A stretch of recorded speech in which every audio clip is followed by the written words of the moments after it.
Hey guys, what's up? I'm Erin and welcome back to the channel. Are you interested in living the American dream? Maybe having a couple kids, owning a home, a couple cars, and being able to retire one day? Well, it turns out that dream could cost you a cool $3.4 million. Wait a minute, that can't be right, because if the typical American dream costs $3.4 million, that's more than the typical person makes in a lifetime. Well, according to a recent analysis done by Investopedia, that's what they estimate it costs. So I thought we should take a deep dive into some of these numbers and see just how they came up with this amount and see if the American dream really does cost $3.4 million. The typical wedding and engagement ring costs about $36,000. Cost of the average home, including interest over a 30-year mortgage at today's interest rates of about 7%, that's going to run you about $800,000. Lifetime car purchases, $271,000. If you have two kids, out-of-pocket birth expenses come close to about $6,000 for two. To raise those two kids to the age of 18, that's going to be about $576,000. And to pay for 1 year of college for each child would be about $42,000. Average cost of pet care over an entire lifetime, about $68,000. Health insurance, $935,000. Retirement, that's going to run you about $716,000. And funeral costs, about $8,000. All of these totaled up, you get $3,455,305. And it's sad to say that these numbers don't even include anything like fun, maybe taking a vacation, or essentials like food, because you do occasionally have to eat. So let's dive into each of these categories and see how realistic that $3.4 million number is. Wedding and engagement. This category really has such great variability because you really could get married for literally the price of the license from the courthouse, or you can spend 3 days at a completely remote destination. It's entirely up to you. I certainly don't think it's essential that you spend a lot on a wedding. If you want to spend a lot, you do you. That's great. If you don't want to spend a lot, fantastic. I do think the whole wedding thing is kind of ridiculous in that everything that's marketed for a wedding is marked up like 10x when it comes to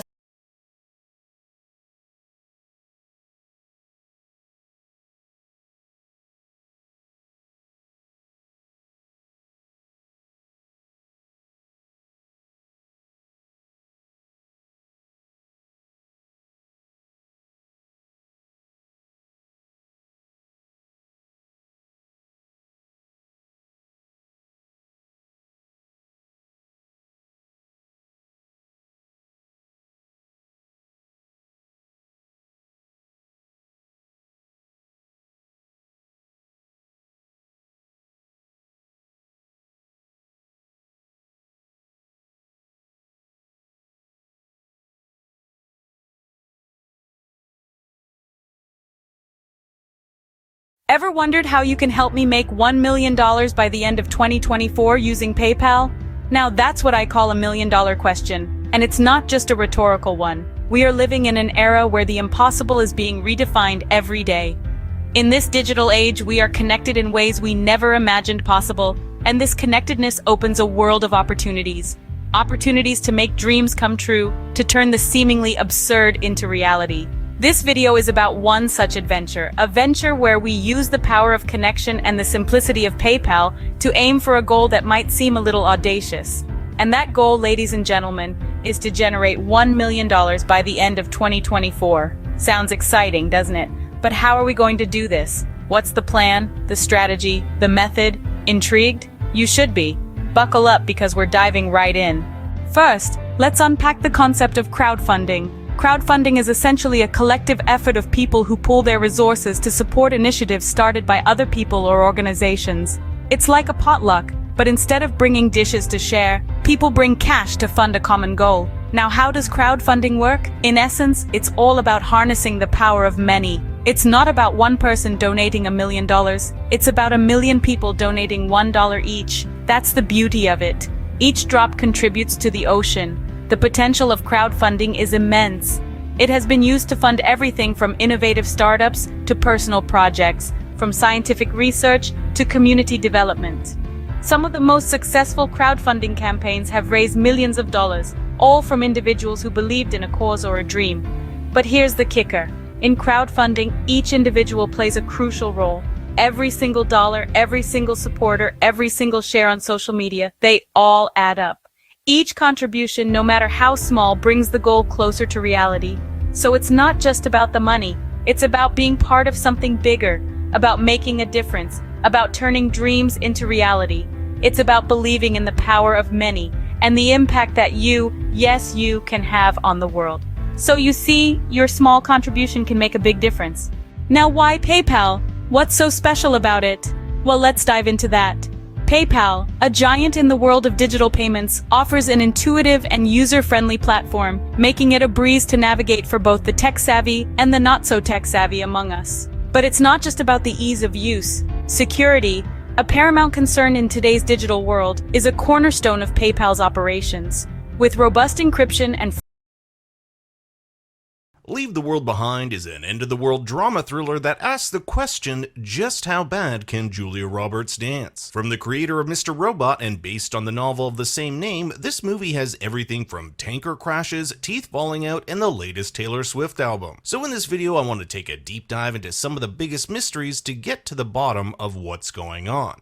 Now make sure to like and subscribe as we delve into this post-apocalyptic adventure, but don't bring your Tesla. Meet these Sanfords, just your typical New York family. I fucking hate people. That's Amanda, and as we'll come to see, she's got her own narrow-minded view of humanity. She and her family are on an impromptu vacation to leave the world behind, which is not only the name of the movie, but the first line of this gorgeous rental property they'll be spending their time at. It's quite apt that the first shot is of the sun rising over Earth, and as the film progresses, we'll see we get further and further away from it, just as our characters move further and further from the world they once knew. The blue color of our world is mimicked by the world of the Sanfords. They drive a blue car, wear blue clothing, and blue lighting often bathes our characters as they confront the perils around them. Blue here represents security. It's the world we know, but as the film progresses, this will slowly erode as the world descends into chaos. Even the local market, Point Comfort, with the blue signage, gives off these safe vibes. The film is split into 5 parts, each with its own focal point. Part 1 is the house, and the Sanfords settle into what's supposed to be a fun vacation. But things get off to a strange start as their day at the beach is ruined when a giant oil tanker crashes into the shore. I just hate when that happens. This is but the first of a series of strange occurrences that befall our family. Ironically enough, the name of this tanker is the White Lion. A white lion is said to be a symbol for the well-being of Mother Earth, so it crashing into the shore is some ominous foreshadowing. If you listen closely, you can make out a police officer stating that there have been several of these beachings up the coast, and it has something to do with their navigation systems. When our family gets back to the rental, both the Wi-Fi and TVs aren't working, so basically a vacation from hell. Clay Sanford, the father, an English and media college professor, tells his wife he's been asked to write the foreword to a book of one of his students, writing about how media serves as both an escape and a reflection. It's a quick line, but it also points to what this movie is, both an escape from reality, but a reflection of the world we live in. But the film really starts with the introduction of George and Ruth Scott. They are the owners of this rental, and because there's a blackout in the state and the roads are clogged, they've decided to spend the night, something Amanda Sanford isn't too happy about. I'm sorry. I don't feel comfortable staying in a house with black people. Amanda tries to hide her prejudice, not believing a person of color could own a house this expensive. This is your house? She even believes George and Ruth must be the help and are trying to con them. Maybe he's the handyman. She's the housekeeper. And when offered a drink by George, she turns him down. I'll pass. The director shows this juxtaposition by framing Amanda and Clay on the left, white and light, and George and Ruth on the right, black and night. We'll see similar juxtaposition throughout the film, such as this shot between Amanda and George in front of this black and white abstract painting. George's blackness is something he hides from his predominantly white renters. Amanda notes that there are no family photos around the house. Instead, any information that would point to the owners being black are locked away in his office, which we only see briefly. Just a few miles away from George's home, we'll see Clay drive past Taney Farms, named after Roger B. Taney, the United States' 5th Chief Justice of the United States, who infamously ruled that African Americans could not be considered U.S. citizens, nor could the government prohibit slavery. That's not to say Ruth and George aren't without their prejudice either. Ruth goes on to say, "If the world falls apart, trust should not be doled out easily to anyone, especially white people." The night gets even stranger when a national emergency broadcast appears on screen. This is followed by a brief CNN chyron stating that a cyber attack has brought power outages all along the East Coast. Totally random, but bonus points if you caught the beach towel novel on Amanda's bedside table. Sam Ismail, the director, had a character named Irving write a novel of the same name in his show Mr. Robot. Now, part 2 is titled The Curve and is a reference to George's job. Part of his work in investments involves studying graphs, their ups and downs, and their curves. He says that if you analyze this stuff for long enough, you start to see patterns, and he noticed something strange in the days leading up to these events. Furthermore, he had an extremely wealthy defense contractor move vast sums of money out of his accounts a few days prior, almost as if he knew something was going to happen. George will head over to his neighbor's house, the Huxleys. This is no doubt a nod to English writer and philosopher Aldous Huxley, who often explored themes such as the dangers of technology in his work. When George finds the Huxleys' place trashed, he ventures to the nearby beach and finds a plane crash, only for moments later to witness another plane crash in almost the identical spot. So it seems someone or something is programming these planes to land in a certain area, just like the oil tankers washed all along the coast. Later in the film, we'll see a fleet of unknown Teslas autopilot their way to the freeway where they crash into one another, making it impossible to leave the city. Is this all a freak accident, or is something more coordinated at play? Throughout the film, we'll see various animals responding to the events around them. A herd of deer, hundreds in size, appear in front of Rose. Birds swarm in circles, and even a group of flamingos land by their pool. We hear a brief radio announcement that some sort of catastrophic environmental disaster has happened, and it's impacted migration patterns, so that may have something to do with it. Part 3 is titled The Noise, a reference to this ear-piercing screech that is so powerful that it even breaks the glass on the house. Its origins remain a mystery, but survivalist Danny thinks he has the answer. Later in the movie, when Amanda and Clay's son Archie gets sick and starts losing his teeth,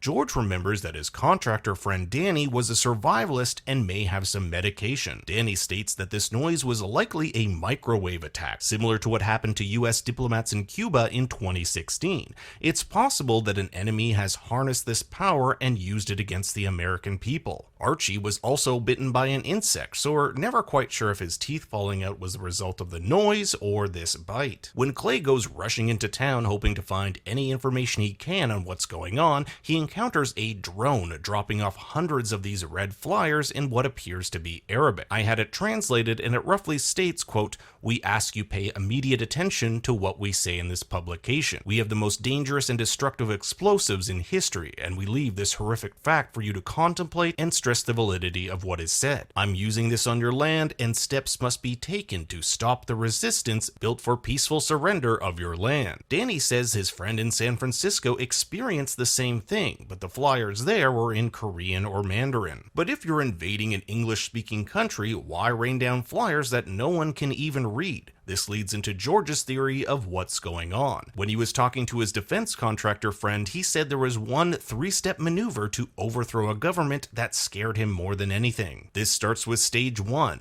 isolation, the disabling of communication and transportation. This is why we see the satellites not working, no GPS, and various forms of transportation like these electric Teslas used to block off main arteries into and out of cities. Stage 2 is synchronized chaos. You want to throw as much misinformation as possible, like those flyers, to scare and divide the people, eventually leading to step 3, an eventual coup. Whether this this happens by civil war or other means, it results in the collapse of the government. You can actually overthrow a government without having to send in troops. It'll overthrow itself. So if a group of countries got together and enacted this three-step plan and were successful, they could potentially topple the United States. At the end of the film, we'll see New York hit with nuclear bombs. It's not certain whether these are American bombs let loose on their own people or if they're from another country. The film also paints a jaded view on humanity, so much so that it begs the question whether we deserve what we got. Not only are we destroying the planet, check out the conscious decision to litter the beach in trash, but Amanda refers to herself and humanity as terrible people. I hate being terrible like this. Clay leaves a poor Spanish-speaking woman in need, and Archie takes creepy photos of Ruth. It's only Rosie who's still young enough to hold on to that innocence. Perhaps that's why she's so obsessed with Friends. It's a fantasy world where everything is light and fun, which is why Ruth says this about the show. But it's almost nostalgic for a time that never existed. Friends is a show that helps us ignore how awful humanity really is. As Amanda goes on to state, I think we know we're living a lie, an agreed upon mass delusion to help us ignore and keep ignoring how awful we really are. Rose will later explain why she needs to find out the ending to Friends, because of her love for the characters. I care about them. To which her brother remarks, maybe you shouldn't. this back and forth is especially important considering how the movie ends. Rose stumbles upon the Thorne household, the family Danny told us built a secret underground bunker in the event of a catastrophe. I found it quite interesting that the shelter is called Commodus, after a Roman emperor who was assassinated, and it's quite odd that the family that's supposed to be here is nowhere to be found. As the shelter boots up, we get confirmation that the White House and several major cities are under attack by rogue armed forces, but we never find out specifically who. It's even possible that these forces come from within the US itself. There are also increased levels of radiation detected, so we can assume these are atomic bombs of some kind. You'll see that Rose is bathed in the safe blue light of the shelter, while upstairs, the real world is painted crimson red. Danger. There's also something to be said about the items stocked away in the pantry. With minor exceptions, almost every product here has had some sort of pushback with being racially or culturally insensitive. From Aunt Jemima, Uncle Ben, and Cream of Wheat's portrayal of African American stereotypes to Indian head cornmeal. Beside it, Indian orange drink mix, and I guess they didn't like the Chinese cherry flavor. And on the bottom left, Barilla Pasta, whose president has a history of stating homophobic beliefs. On the top right, we'll see Dixie Beer, which has recently changed the name of its brand as to not be associated with the slave-owning Confederacy. And last but not least, Trader Joe's Mexican beer that they titled Trader Jose's. If food isn't your thing, how about the vast collection of DVDs? And as luck would have it, they have the final episode of Friends Rose has been so desperate to watch. The title of the finale is The Last One, which is also the title of the final chapter of this film. As Rose clicks play, the film abruptly ends. We don't get to find out anything that happened to our characters, but maybe that's the point. Should we even care? Maybe you shouldn't. Especially if these are all terrible people. Our characters have left their world behind, and so too must we leave them. We are briefly put in their position, unsure of what will happen next. Many of the questions this movie asks have no answers, and it's up to us to decide. Who invaded? Will Ross end up with Rachel? And what will happen next? Let me know what you think in the comments below. Thanks for watching. Please be sure to like and subscribe, and for more bad takes, you can follow me on Twitter and Instagram at ThinkStoryYT. Until next time, remember, Daddy loves you very much.